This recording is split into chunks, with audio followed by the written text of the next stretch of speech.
welcome back to Inverted Aviators RC. Today, we're combining the UMX Viper 30 from E-flite, one of the coolest, fastest, and most capable mini EDFs on the market, and a plane we've already added FPV to. And we're combining this with the all-new, ultra-small Ascent Lite Plus kit from Walksnail. Now, what's our goal? A low-latency, lightweight, and high-definition FPV system on a UMX jet. But is that even possible? Let's find out.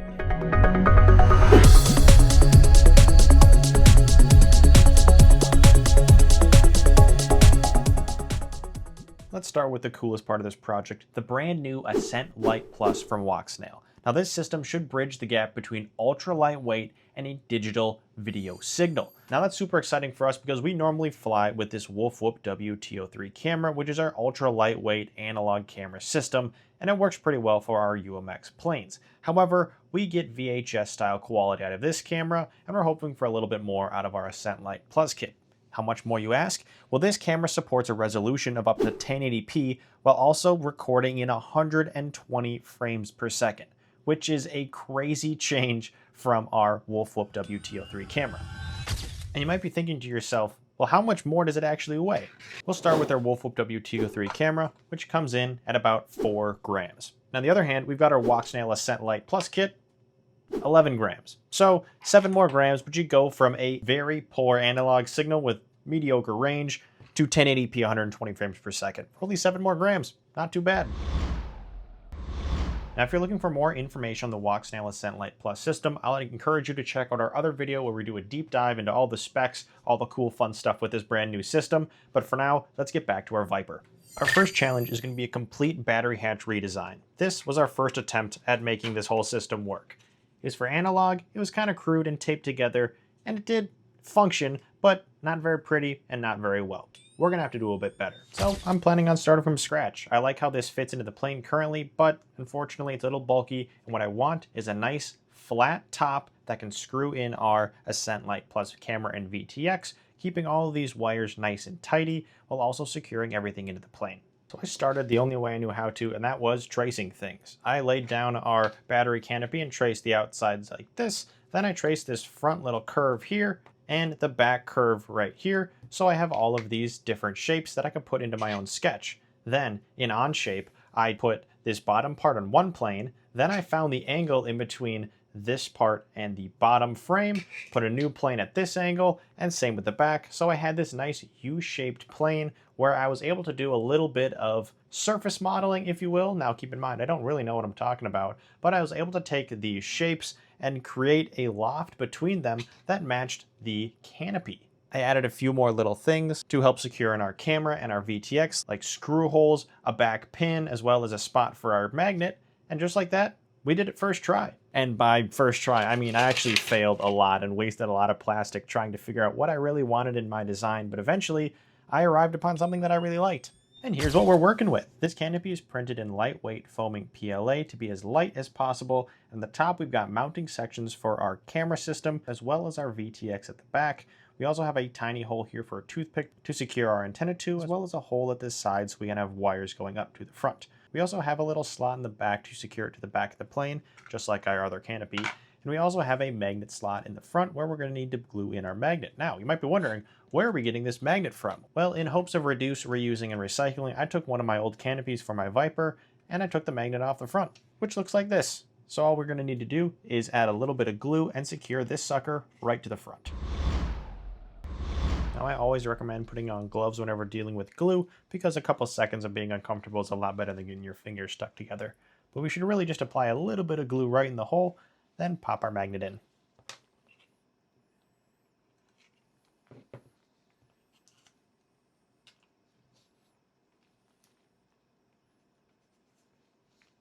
I can even accelerate this process with a little bit of Insta-Set spray, but you can also just let it wait if you want. Now with that magnet in place, we can do our first test fit. And nice. This canopy follows right along with the profile of the plane, so there shouldn't really be any extra lips created by this new canopy. Next step, let's take a look at our VTX and see how we're actually going to wire this thing together. So right out of the box, our Ascent Lite Plus kit comes with this really handy connector if you're going to be connecting this to a flight controller and using it on a quadcopter. It's got our power, our ground, and our TX and RX cables, which again is super handy, But we don't need that. All we need for this plane is a power and a ground. So we're going to open this thing up, desolder these wires because I want to keep our connector together. And instead, we're going to wire up a BT 2.0 connector so we can plug and chug this thing into the balance lead from our main battery on our Viper. Now, one other thing to consider. In our manual, it says that this system can only take up to 12.6 volts. That is not a 4-cell battery. If we plug this directly into our plane, we are going to fry it. So instead, we are going to use a 5-volt regulator and wire that into our system as well. So on our Ascent Lite Plus system, we can flip it over to the back and we'll see a few screws that we should unscrew to see the inner workings of our board.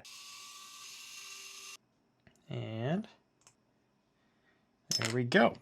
And if we flip this over to the other side and take off our other top coat, we can see the part that we actually want to remove. All of this gunk here on the side is securing our wires onto our board. And of course, we don't want all of these wires. We only want the power and the ground. I'm going to take a little bit of isopropyl alcohol and a Q-tip and just gently rub it on this glue to hopefully release it so we can desolder our wires.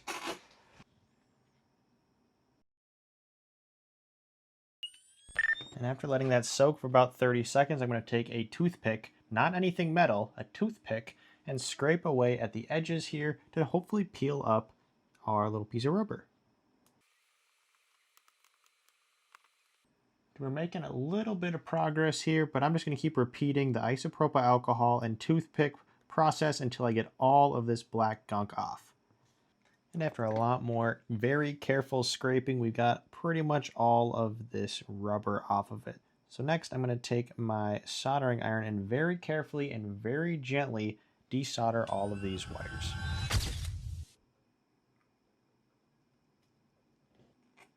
All right, and those came off pretty easy, so I'm going to take an extra second and clean up these solder pads before putting on our new plug.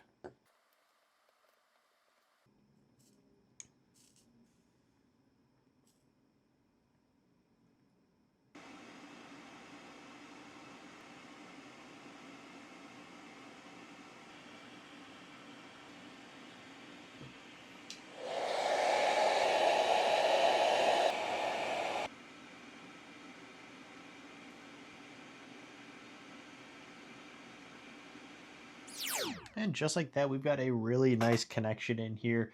Things are looking really nice and smooth. I just wanted to zoom in here to make sure I don't have any bridges or any sort of anything that's going to hurt us long term, but I think we're doing good. We just need to do a little bit of reassembly.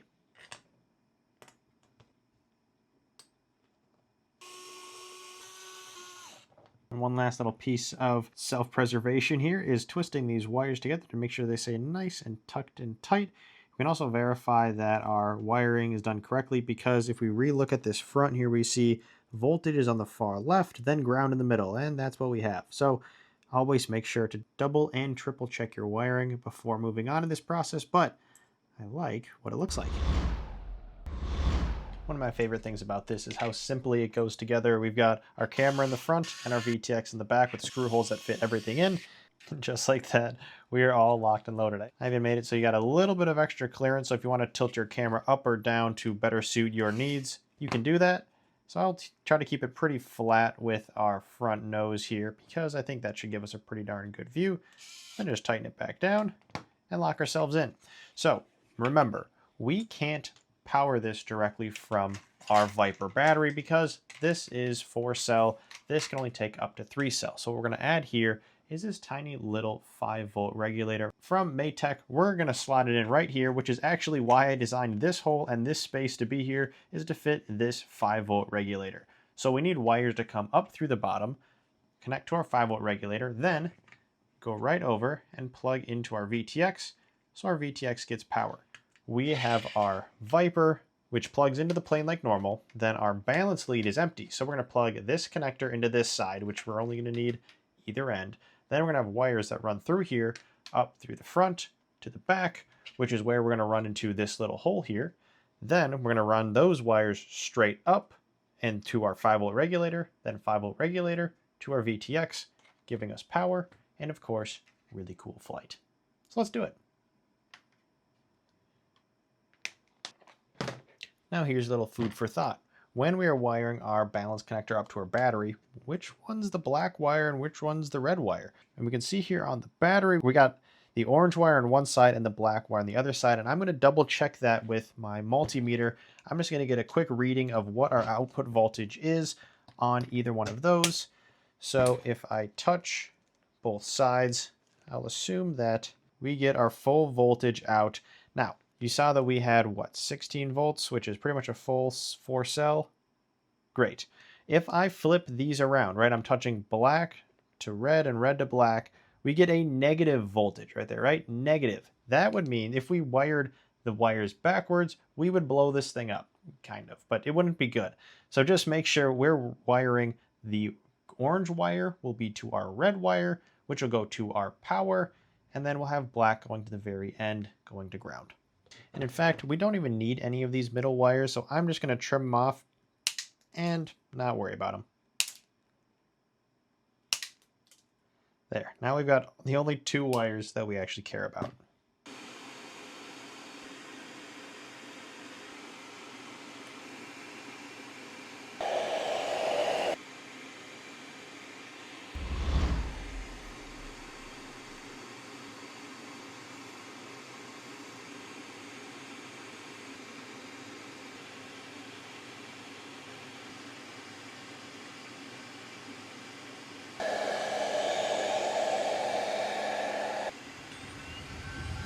All right, that should be our wiring completely done, and it does look pretty nice.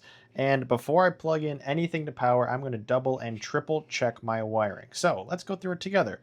Our 6 to 30 volts in is coming from here, which is going to our red wire on the end. Our red wire would connect to this red wire, which we tested and made sure it works. So great, red to red, going to our voltage input, and that connects to ground, which is ground here.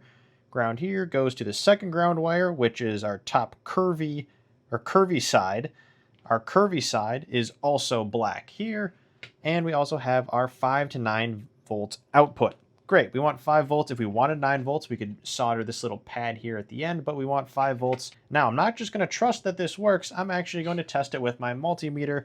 So once again, we've got our handy dandy multimeter here. I'm going to go test the voltage by plugging in our battery to this part, and hopefully don't get any smoke up top. Nothing so far. And I'm going to kind of move this around. Actually, this isn't super hot. Nope. But I am going to touch these wires together so I can verify that we're only getting 5 volts of output. 5 volts. Great. Okay, verified that this is outputting currently only 5 volts, which double check 3 to 12.6 volts is our input voltage for our transmitter, right? 3 to 12 volts. 5 is in between that range. We should be all set. So I'm going to unplug our battery, plug in our little BT 2.0 connector by sliding this together. Actually, twist the wires together first because cable management. Then plug in our little connector here, which I really like, by the way. I'm also going to add a little piece of double-sided tape here so we can secure this down to our battery canopy. And there we have it. That should be our wiring all set. You can probably figure out the best orientation for these plugs and things, but I like how nice and tight this whole system is. Might need to get a little stronger double-sided tape, but that is what we're looking at. So, without any further ado, let's plug this thing in and see what we got.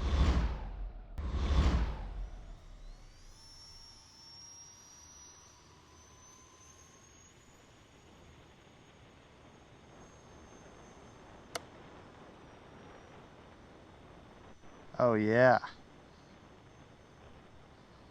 This is so amazingly clear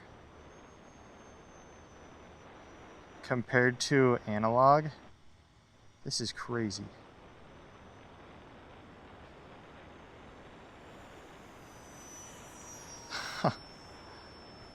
Wow.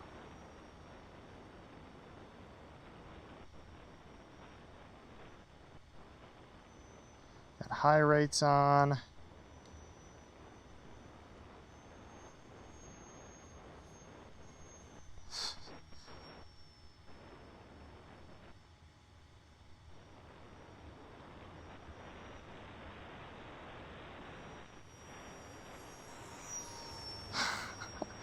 This is just crazy clear, especially on a UMX plane like what we got.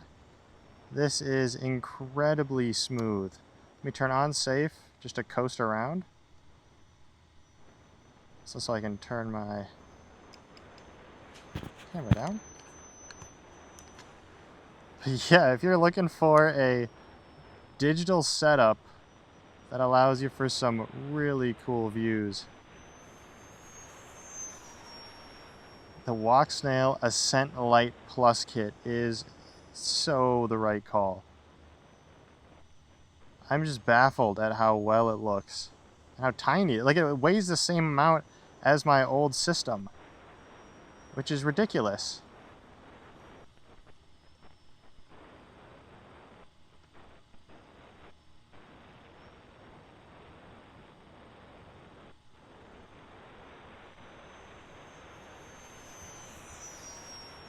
Man. I'm just like speechless flying around. Like, I have never seen this clear of footage with the UMX plane. It's the Ascent Lite Plus kit.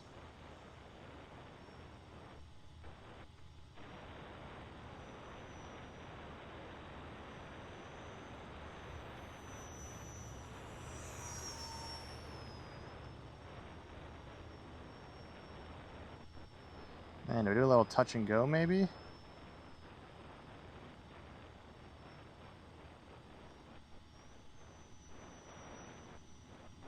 It bounced around a little bit. I'm guessing it's because I have the little whip antenna. I don't have it attached or taped down. Maybe I do that in between flights, tape it down.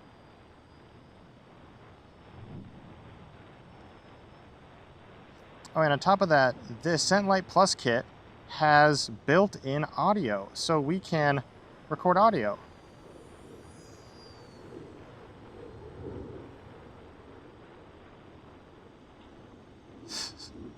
Took a long time to touch and go, but that's okay. So yeah, it's got a built-in microphone that transmits the audio back to the goggles so that as I'm recording all this footage, we'll be able to get that audio so we can hear what this plane sounds like on board, which is really cool. I'm going to do a classic long loop, maybe a touch and go, because this is really, really a cool experience right now.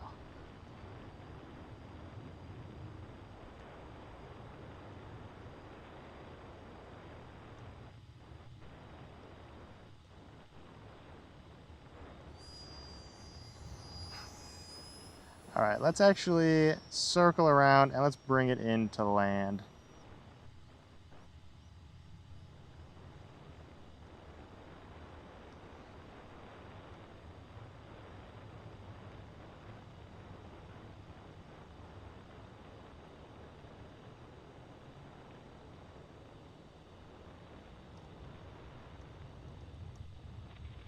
Bam, landed. All right, let's go grab it and let's get the next flight up.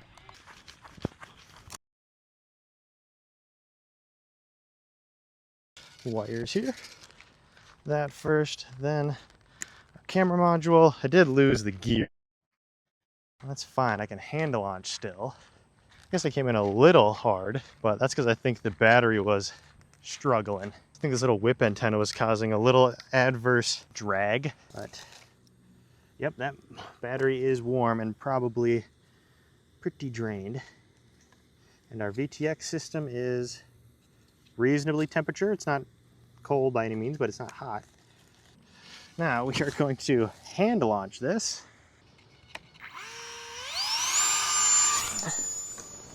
Oh yeah. I don't know why that part always like stresses me out, hand launching. Like, I just much prefer using the gear because, well, it's there.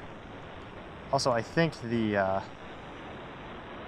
maybe the shakiness went away. Hard to tell. But man, I just can't get over how clear and smooth and nice this all looks. This is an incredible experience. I haven't even been that aerobatic yet.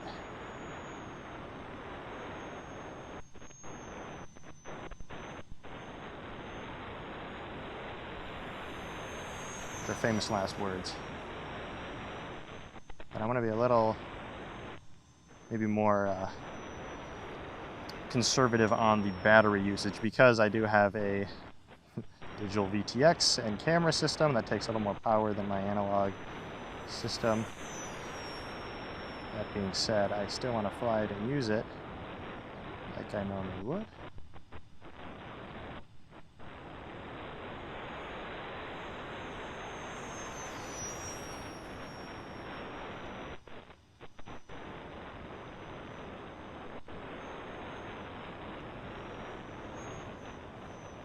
Hey, like, look at the sky, look at all the detail.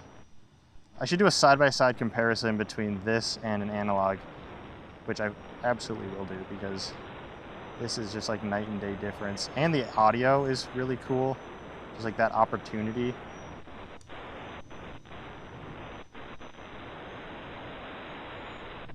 Because I was just flying at full throttle for a while.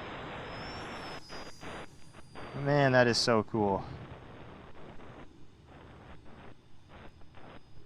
I'm really enjoying how everything's going right now. I'm currently using 1080p and 60 frames a second because I don't have the Ascent Lite VRX. I just have the Ascent Lite goggles, which in our other video we showed how to upgrade your Ascent Lite or your Ascent goggles so that they work with the Ascent Lite Plus, which is a nice simple firmware upgrade, which is always handy when companies make it easy like that. But this is so cool. I can't wait to put this on more planes, especially UMX planes that normally just have digital, or normally just have analog. Now they get a little bit of crystal clear views.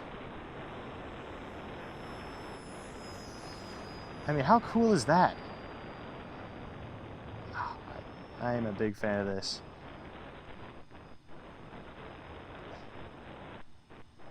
Alright, well, I think I'm going to bring it in, because I said I was going to be a little bit more careful on the battery. Maybe I fly over here for a second.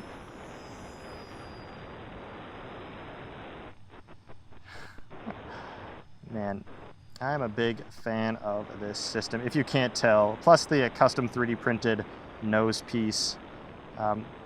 It's just also cool. But I'm going to try to land it in the grass, because I don't have any gear.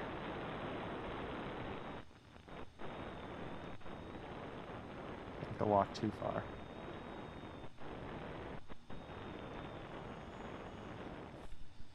About as good as I can do. All right, I'm gonna go grab it and unplug things, and then let's wrap it up. All right, the VTX is warm, but that's expected because I'm recording at a nice high resolution. Man, that is so cool. I am so excited about how this went.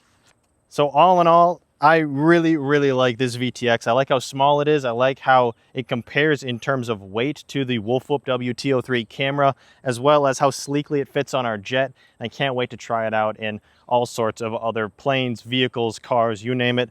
We're going to add this camera on because it's so small. So thank you so much to CADDX for reaching out and asking if we wanted to join in this partnership and this product release, because we are super excited, especially when it comes to devices that can fit onto UMX planes. That's like right up our alley. So we're super excited to be a part of this release. Make sure to check out our other videos on how we set up our VTX, as well as how we got this plane running and working with it. But thank you so much for watching. If you like this video, make sure to like and subscribe. And if you love this video, feel free to become a member because it helps our channel grow. So if you want to see more videos like this, make sure to stick around until next time. Thanks for watching.